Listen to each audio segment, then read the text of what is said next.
Kita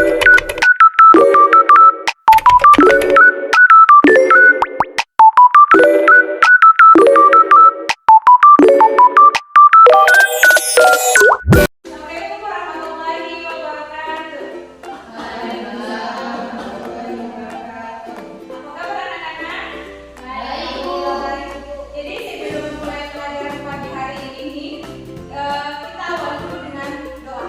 Berdoa dulu ya. Oke, doa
payung biru tua dan berjalan perlahan ke taman tempat ia dan kakeknya biasa duduk. Ia membuka payung itu, meletakkannya di atas bangku kayu yang mulai lapuk. Untuk kakek, bisiknya. Dari cerita yang dibacakan tadi, apakah ada anak-anak yang belum dipahami atau belum dimengerti? Kalau belum ada, silakan bertanya. Saya bertanya, silakan. Itu siapa saja tokoh-tokoh dalam cerita tersebut, Bu? Nah, jadi cerita yang Ibu sampaikan tadi itu tokohnya itu di situ yang berperan itu kakek sama Laila. Mungkin itu saja kalau saudara.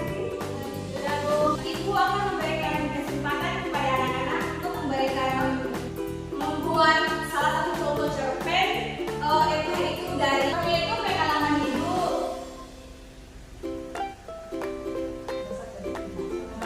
Pengalaman hidup. Terus peristiwa.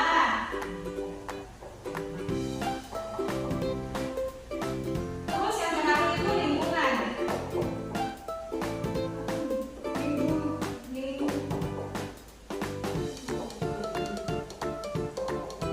Nah, silakan anak-anak membuat cerita.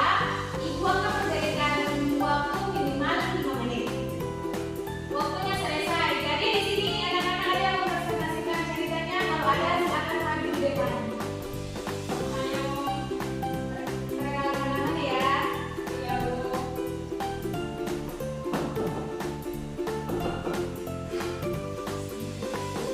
Assalamualaikum warahmatullahi wabarakatuh. Waalaikumsalam warahmatullahi wabarakatuh. Perkenalkan, nama saya Soraya Kasman. Di sini saya akan membacakan sebuah cerita yang berjudul Langkah Pertama. Di sebuah kota kecil, ada seorang pemuda bernama Andri. Ia selalu bermimpi untuk berlari maraton, tapi ia merasa ragu dengan kemampuannya. Setiap kali melihat poster maraton, hatinya berdebar